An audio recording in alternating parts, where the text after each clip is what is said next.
Ah, yes, the use of AI in universities. You laugh about it now, but in the future, when you find out that the engineer that designed your apartment complex used AI to pass all of his exams, you're going to be deep in horse manure then, my friend. When you're sitting there in the doctor's office and you see your doctor directly printing off your diagnosis from ChatGPT, that is when you know that society is more cooked than the pies at the gas station that have been sitting there since 2003. Yep. AI is becoming a very big problem for schools and universities, with 92% of all students saying that they've used AI to help with assignments in 2024. But more on that later. But here's the good news: universities are now cracking down on the use of AI. In fact, in some universities, including the one I'm studying in, they're actually reverting to in person handwritten exams and tests. Wait, hang on. Handwritten exams? Oh, hell nah. I ain't doing that I haven't physically written anything since year 5. God damn it, this isn't good news. This is terrible news. Oh, sorry guys, I was just, thinking about something. Anyway, all of this is part of a larger effort by universities to preserve academic integrity. Because let's face it, AI tools are just getting way too good at writing essays. And yes, I know it's pretty easy to tell when something was written by AI, but even if AI gives you the general outline of an assignment and gives you all of the key points, that's still cheating. Oh god, what the hell are we gonna do? We've all gotten so used to ChatGPT, we can't go back now. We're all too dumb now. Oh, it's already caused irreversible damage. Oh, jeez. Oh god, shut up, brain. But yeah, so in today's episode, we're basically just going to be looking into the current effects of AI on academic integrity and the steps that schools and universities are taking to combat the use of AI. And we're also going to be looking into examples of what's been going on at my own university. Oh man, I shouldn't even be saying this.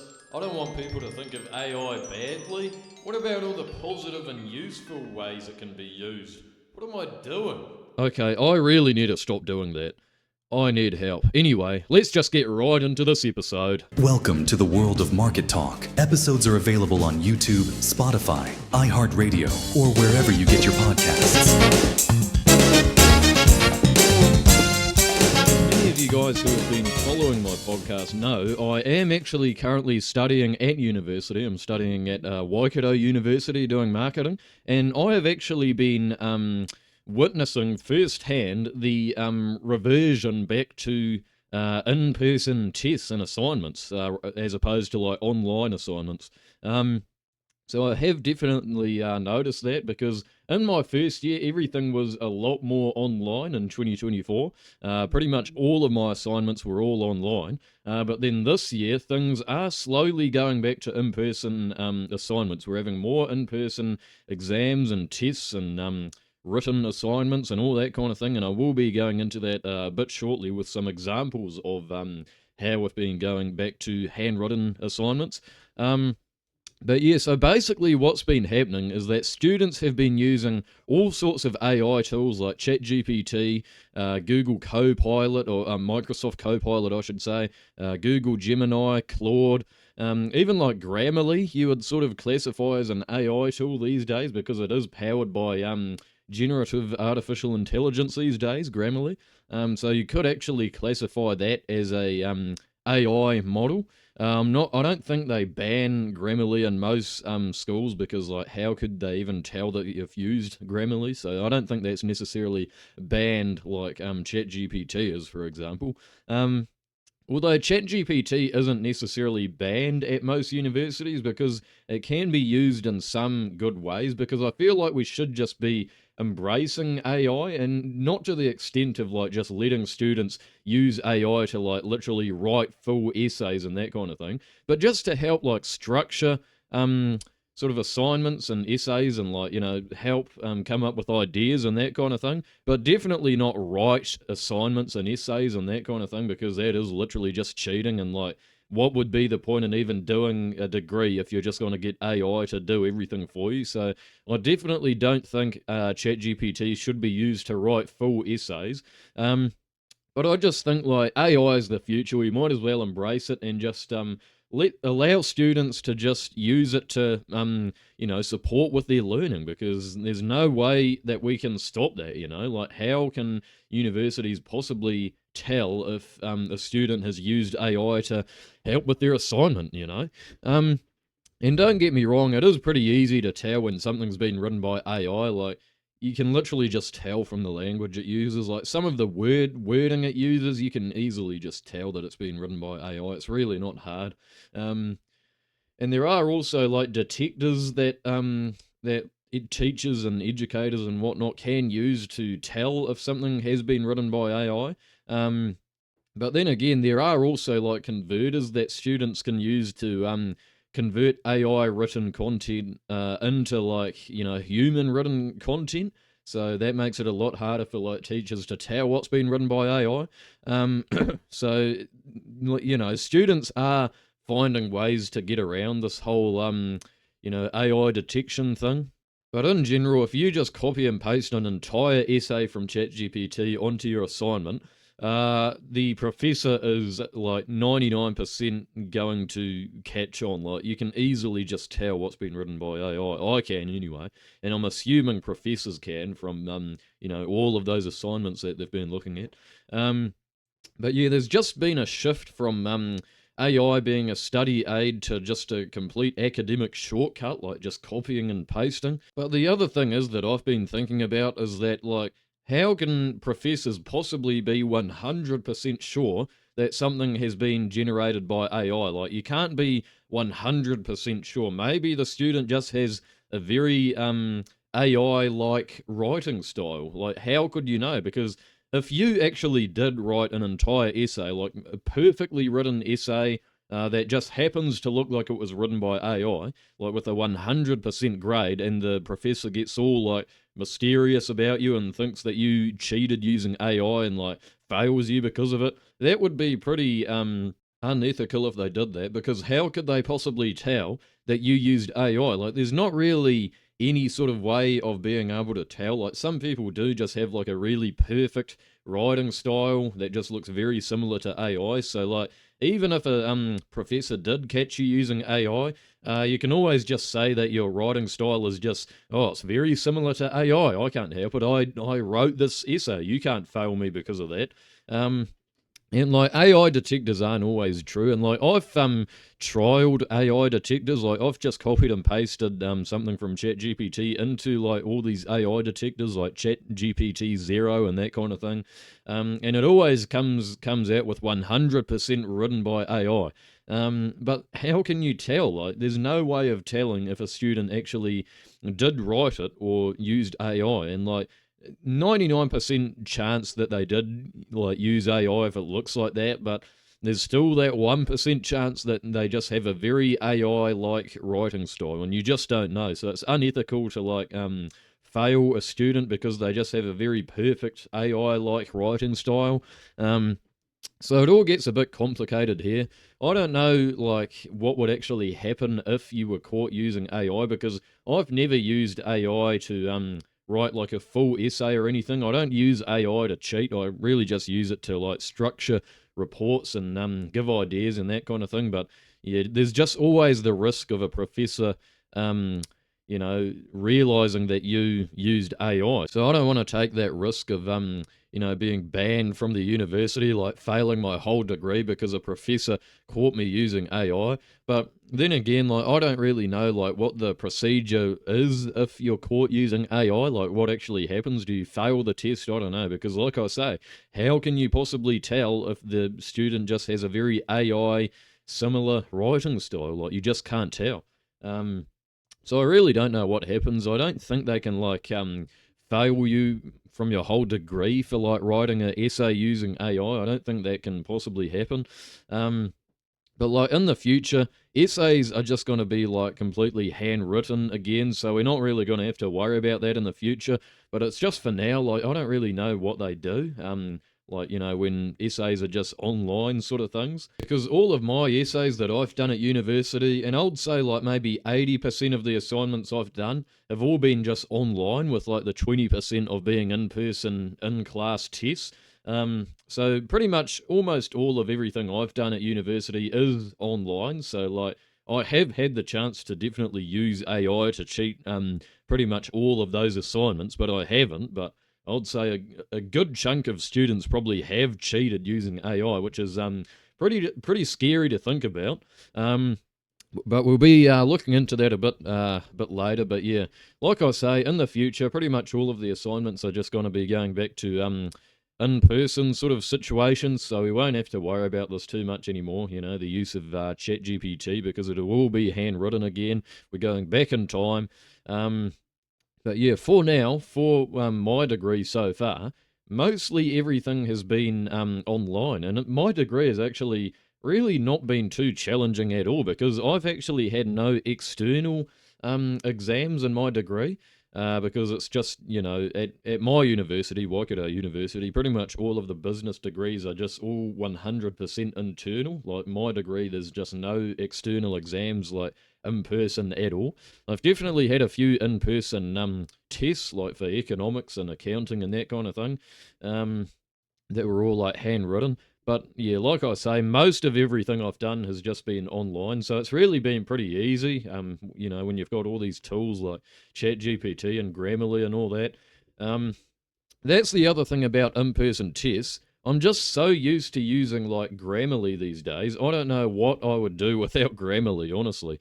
Grammarly has been very, very useful for me. And no, this episode is not sponsored by Grammarly or anything, but Grammarly is just a very, very good tool for me.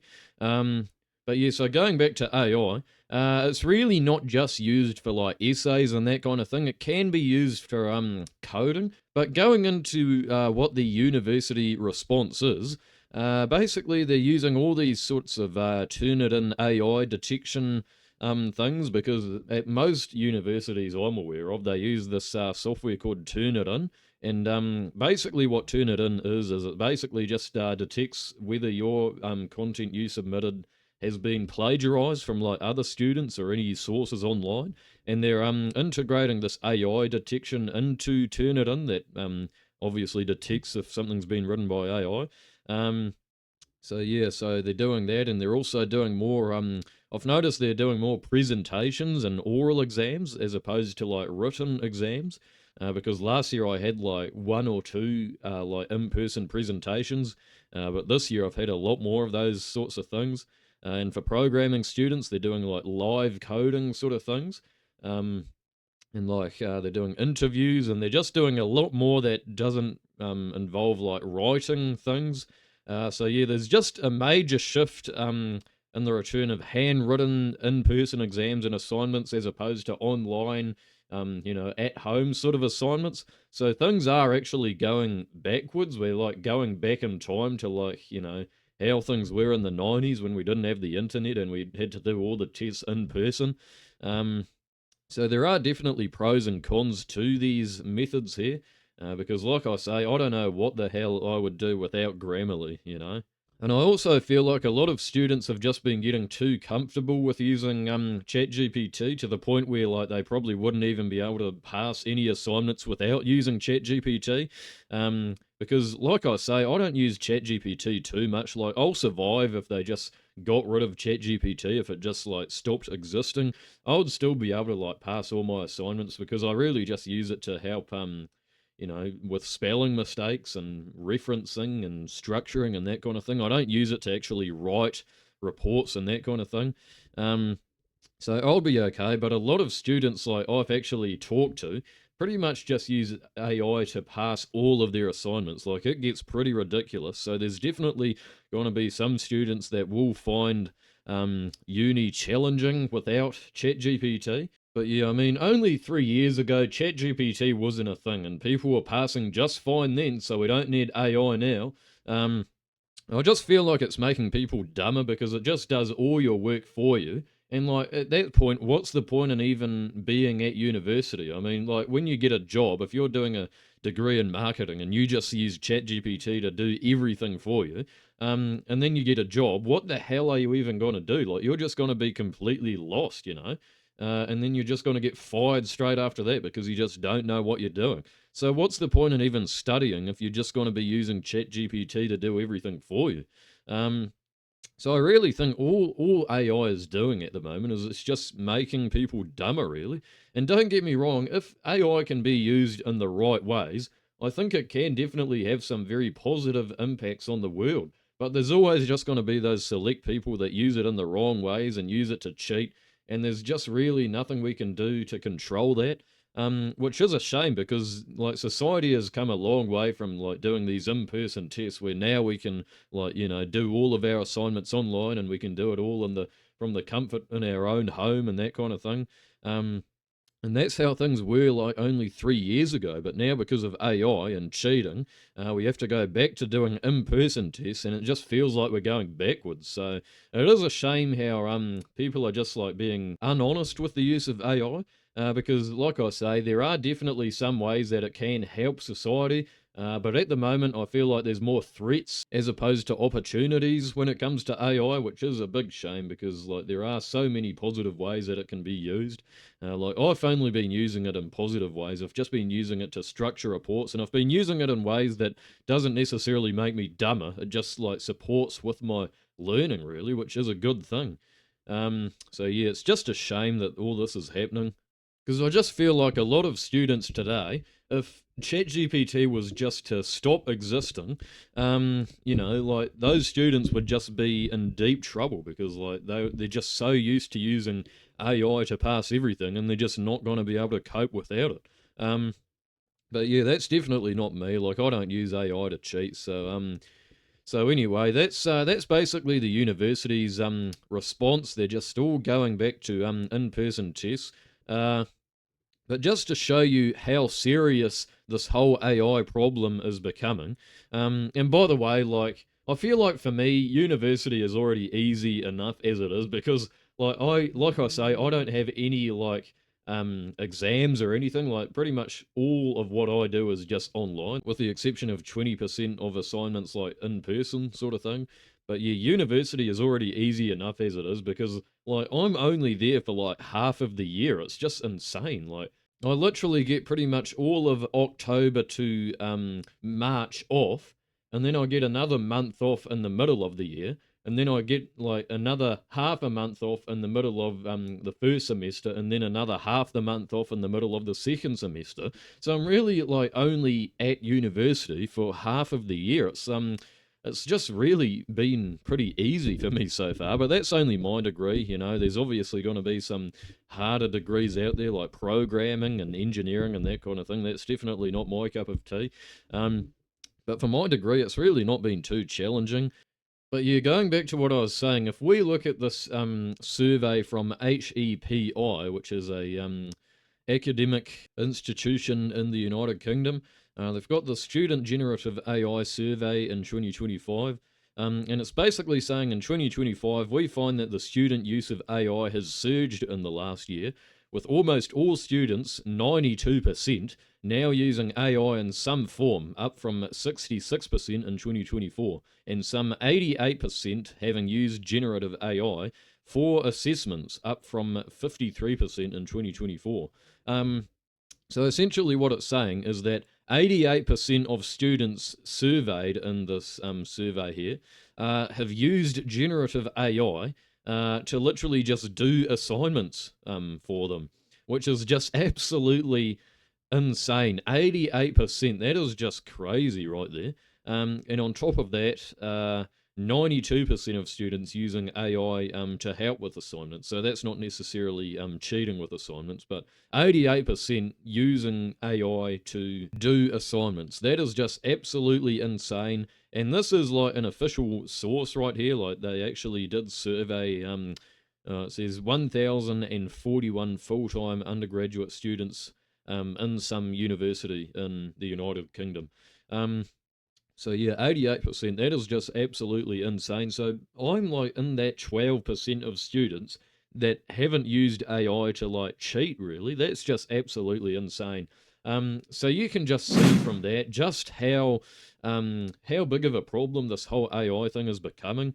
And I really, honestly, I don't think universities are acting quick enough to combat this, because in the future, if they continue to do nothing, then the whole of society is really just going to break down. Like everyone that gets a job, like passes their degree and then gets a full time job, um, they're just not going to know what to do. Like, what if the engineer that designed your apartment complex used AI to like pass all of their assignments? They're not going to know what the hell they're doing, and they're going to do this weird design with foundations just in random places, and buildings are just going to collapse because the people that design the buildings have no idea what they're doing. That's what the future's going to hold, really. Um, and that's only one of the thousands of examples I can come up with. Like doctors, they're not going to know what the hell they're doing. So, as sad as it is, it's really just one way or the other. You're either just, OpenAI is just going to have to like remove ChatGPT and just delete it from existence so that, students can't cheat anymore. Or we're just going to have to go back to full, like, in person assignments where AI can just be completely out of reach. And I think it's going to be the second option there. I think in the future, there's just going to be nothing online in terms of university anymore. It's just going to be all in person again, which is a big shame because it's just way more convenient just doing things from your own home. It's just such a contrast to how things were during the pandemic, because during the pandemic at university, everything was online, but obviously there was no ChatGPT then, so it really didn't make too much of a difference. Um, but I'm just reading this article from the Herald here, or the Guardian, I should say. And basically, what it's saying is that during the pandemic, plagiarism accounted for 2/3 of all of the misconduct happening at universities. But nowadays, most of it comes from AI related misconduct. Um, but yeah, it's just lucky that during the pandemic there was no sort of AI like there is now, because if there was, like, there would be a whole lot of cheating. But now we're just going back to the old days where everything's back in person. So it's a high contrast to how things were, like even just 4 or 5 years ago, really, where everything was just online and over Zoom and that kind of thing. But yeah, so we're really going back in time these days. Um, but yeah, looking at this article from The Guardian here, it's saying revealed thousands of UK university students caught using AI. And this was only on the 15th of June this year, so this month that this article was released. A survey of academic integrity violations found almost 7,000 proven cases of cheating using AI tools in 2023 to 2024, the equivalent of 5.1 for every 1,000 students. So that is a lot. 7,000 proven cases of cheating using AI tools. Um, but it doesn't really say like what happens to those students, because like I said earlier, like I don't know like how they can possibly be 100% sure of a student using AI to cheat. Like how can they possibly be 100% sure? There's no way of doing that. So I don't know like what the consequences of using AI are at the moment. It's all just very complicated at the moment, because we're sort of just in the transition of AI and in-person tests, really. We're just like in that transition sort of phase, because most of my assignments are still online. So like there is still a great opportunity of using AI to cheat. So we're just in that transition stage. But I would say within a good 3 or 4 years, like everything's just going to be in person again and like oral presentations. And I've definitely noticed this transition firsthand with my degree, because like I say, there are definitely beginning to be a lot more in person tests. For example, my paper I did last year, MGSys 101, or Digital Business and Supply Chain Management 101, pretty much everything was all online for that paper. There was no in-person assignments or anything like that. It was all completely online. But I've looked at the paper outline for this year, and the entire paper has just completely changed. Like all of the assignments, all of the tests are all in person. So it went from being completely online to completely in person with no option for doing anything online. So there are definitely some major changes coming up. There are also a lot less quizzes, like online quizzes, multi-choice quizzes with my degree. Because last year, all of my papers I did had these like quizzes, like these weekly sort of multiple choice question sort of things that they did every week. And it was all online, and it was very easy to just copy and paste the multiple choice question with the answers into ChatGPT and just directly get the answer from that, and then just choose the answer on the quiz just like instantly, just like that. It was very easy to do that, but there's definitely not as many quizzes now. And like with my marketing paper I did this semester, they do still have the quizzes, but the time limit has been increased quite a lot. So it's only like 7 minutes for a 10-question quiz.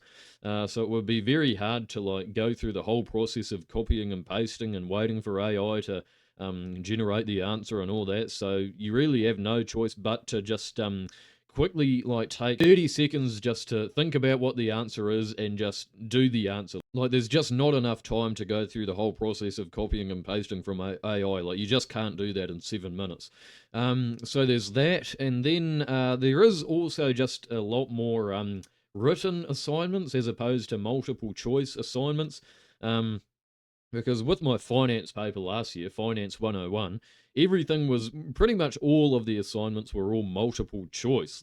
But now I looked at the paper outline for this year, and a lot more of it is actually written assignments, so that like professors can actually see if you've used AI to write assignments. So we're definitely reverting back to the old school ways. But I'm just now looking at this article from the New Zealand Herald here.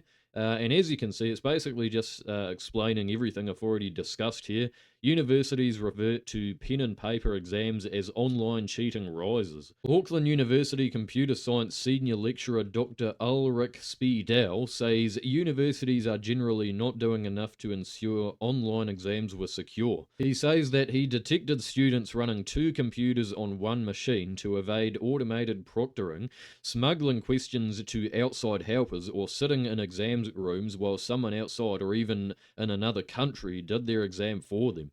So yeah, you can just see the ways that students are getting around the use of AI with online exams. Like there are some students using like 2 computers on one machine, so like they're using virtual machines to copy and paste from ChatGPT onto the exam, and they're also using like automated proctoring, and they're like smuggling questions to outside helpers, and they're just doing a lot to cheat using AI.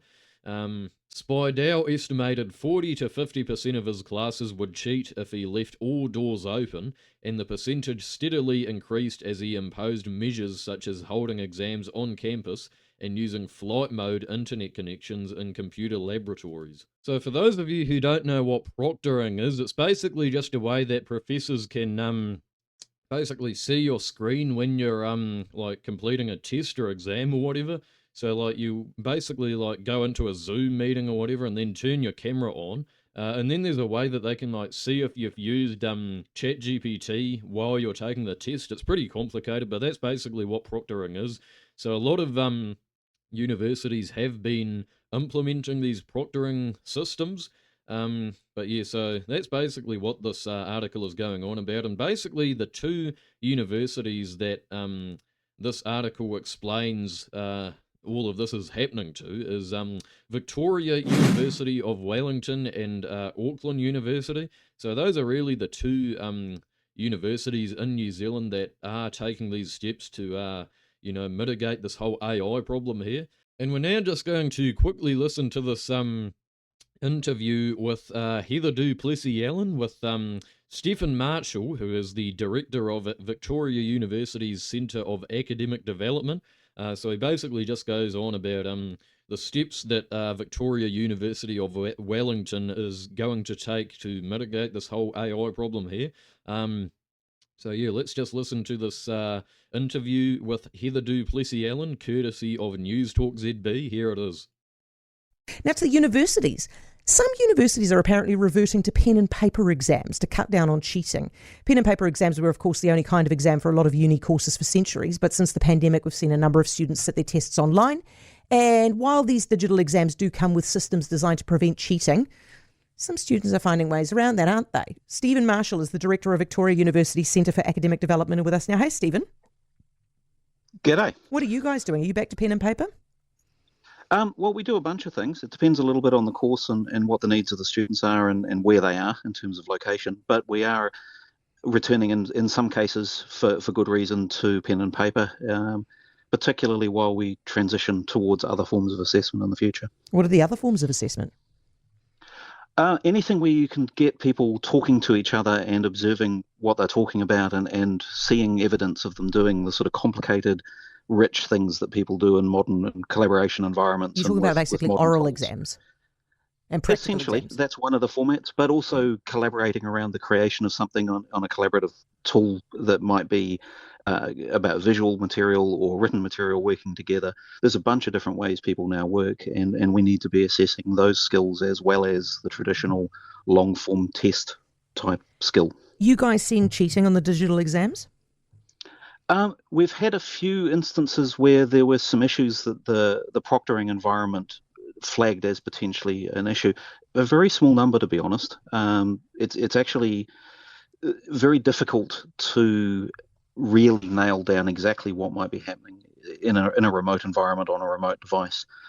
We haven't actually, to my knowledge, pursued very many formal cases, if any at all, when we were using the digital proctoring tools.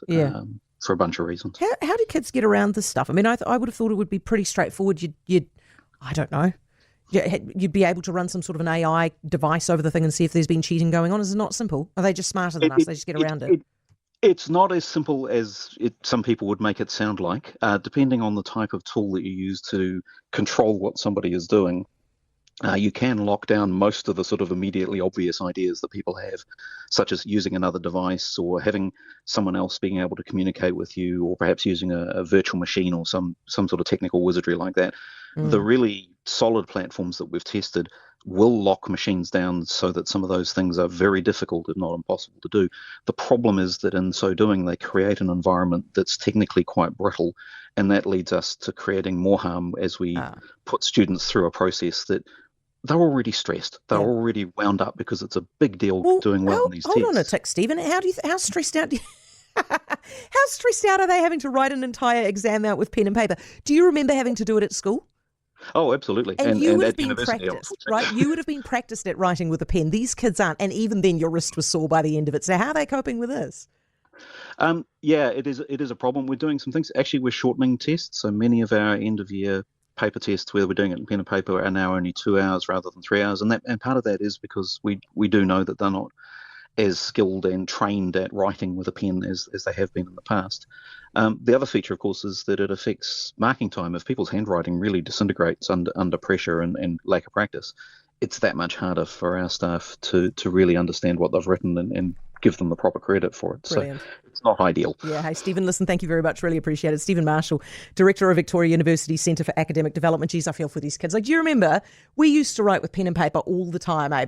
So yeah, that was basically Stephen Marshall on News Talk ZB there, and I just found that very interesting, and I do sort of understand what they're on about there, because I remember the days, like even when I was in high school, which is only like 2 years ago, all of the exams back then were all in-person, handwritten exams, so like it's really not going to be that big of a deal just to start like handwriting exams. It's just really not that big of a deal. I'll be coping just fine, to be honest.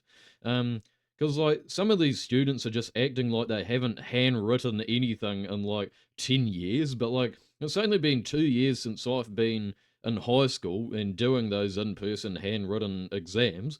And it's just really not as big of a deal as they're making it out to be. So honestly, I'll be coping just fine, but some people are just making it out to be such a big deal, like, oh, how are we ever going to be able to go back to doing these in-person exams, and oh, we're going to have to do presentations and oral exams, and oh no, this is tragic and that kind of thing, but it's really not a big deal. And I'm just looking at this article from RNZ here, and it essentially just says, return to pen and paper for some university exams, tough for digitally savvy students. Because I feel like students these days have just been getting too used to doing everything online and just using ChatGPT to do everything for them, and they've got Grammarly always there. And that's really the one thing I'm concerned about. Like, I need Grammarly. Grammarly is just so useful. So that's really the one thing I'm worried about doing these in-person exams, is I just have gotten way too used to using Grammarly, to be honest. Stephen Marshall also did explain that some of the exams will actually be shortened because of this, which is a good thing, because like some of the exams have gone from 3 hours to 2 hours. So in some ways, things have actually been getting easier, because with AI, like, they had no choice but to make the exams harder, and in ways that, like, ChatGPT can't answer it. But things will go back to being a bit easier than they were like the past 3 years or so, which is good news. But that's really all I had to say for this episode here. But it's really just annoying for, like, the honest students like me, because, like, I don't use AI to cheat at all. And so this is really just not good news for me, because I enjoy having the option of just doing my assignments from home, and having the ability to use Grammarly to support with my learning and that kind of thing. So I really have been pretty honest with my studies. So it's really just annoying for those students that have not been cheating by using AI. Really, it's just made things a lot less convenient. So I really do feel for those students who have been using ChatGPT in honest ways and not to cheat. So it's really just not the best news here, honestly. I just wish that people could just be more honest and just use AI in good ways. But nope, there's always going to be those people that just use it in unethical ways, really. So it's just a bit of a shame. But that's basically everything I wanted to cover in this episode here. Just let me know what you guys think in the comments down below. Do you agree with this whole transition back to the traditional handwritten exams? Let me know what you think. And without further ado, don't forget to like and subscribe for more content, and I will see you in the next episode. Peace out. Market Talk is a production of TeamTMS. For more episodes of Market Talk just like this one, visit us on YouTube, Spotify, iHeartRadio, or wherever you get your podcasts. Thank you for listening.